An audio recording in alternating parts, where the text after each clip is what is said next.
सुरक्षा एजेंसियों ने मुंबई में हाई अलर्ट जारी किया। सुरक्षा एजेंसियों को मिले एक पत्र में कश्मीर या महाराष्ट्र के माध्यम से विस्फोटकों के साथ आईएसआईएस समर्थित हमले की योजना का उल्लेख किया गया है, जिसके चलते सभी सुरक्षा प्रणालियों को सतर्क रहने के निर्देश दिए गए हैं। चर्चगेट से विरार के बीच रेलवे की सुरक्षा प्रणाली को मजबूत करने का काम हाथ में लिया गया है, जिससे रेलवे कवच प्रणाली के काम का एक बड़ा हिस्सा पूरा हो चुका है।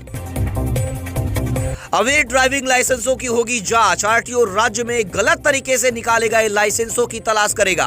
साल 2022 से 2025 के बीच राज्य भर में लगभग 32 लाख लर्निंग लाइसेंस जारी किए गए थे, जिनमें से कितने उम्मीदवारों को गलत तरीके से लाइसेंस मिले हैं, अब इसकी जांच करेगा महाराष्ट्र आरटीओ। हवा की गुणवत्ता खराब करने वाले निर्माण स्थलों कंस्ट्रक्शन साइट्स पर महानगर पालिका ने शिकंजा कसा है। अब तक 45 निर्माण कार्यों को बंद करने के नोटिस दिए गए हैं और 173 लोगों पर जुर्माना लगाया गया है। वसई विरार में मैंग्रोव के जंगलों को काटने की अनुमति देने से हाईकोर्ट ने मना कर दिया है। अदालत ने टिप्पणी की है कि ये जंगल मुंबई और ठाणे के लिए पर्यावरण की दृष्टि से अत्यंत महत्वपूर्ण है। बदलापुर एमआईडीसी में भीषण आग लग गई। बदलापुर के खराब एमआईडीसी स्थित पैसिफिक केमिकल कंपनी में 8 से 10 धमाकों के साथ भीषण आग लग गई। इस दुर्घटना में 3 कंपनियां जलकर खाक हो गई हैं। हालांकि राहत की बात यह है कि कोई जनहानि नहीं हुई। शिवसेना प्रत्याशी हाजी सलीम कुरैशी पर जानलेवा हमला। सीसीटीवी फुटेज से संदिग्ध हमलावरों की पुलिस कर रही है तलाश। महाराष्ट्र के पालघर जिले की वाड़ा तहसील के पोसेरी गांव स्थित आइडियल फाउंडेशन कॉलेज परिसर से एक सनसनीखेज मामला सामने आया है। कॉलेज के छात्रावास में रहने वाली एक हिंदू छात्रा को कथित तौर पर जबरन नमाज पढ़ाने के लिए मजबूर किया जाने का आरोप लगा है। मामला सामने आते ही पूरे इलाके में तनाव का माहौल बन गया है।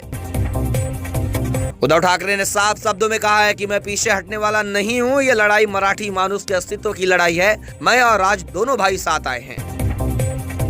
महाराष्ट्र के छत्रपति संभाजीनगर में इम्तियाज जलील की गाड़ी पर हमला। नाराज कार्यकर्ताओं ने की मारपीट की कोशिश। जलील ने भाजपा पर मढ़ा आरोप।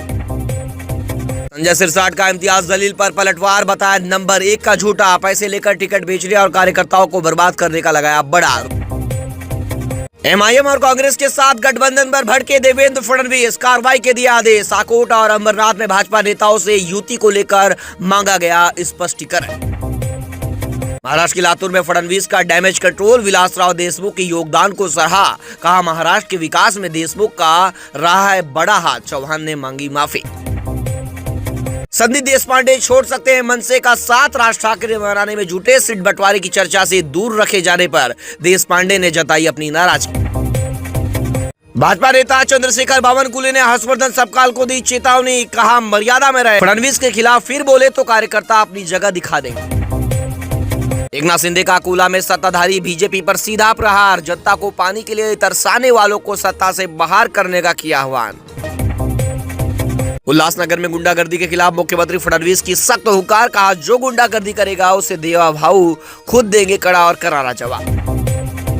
ठाकरे भाइयों की चुनावी मोर्चे बंदी। ग्राउंड पर उतरे उद्धव और राज ठाकरे। शाखाओं के दौरे और डोर टू डोर प्रचार के जरिए वोटरों को लुभाने की कोशिश। एकनाथ शिंदे ने ठाकरे बंधुओं के प्रचार के तरीके पर साधा निशाना। कहा ये वक्त शाखाओं में बैठने का नहीं बल्कि सीधे जनता के बीच जाने का है।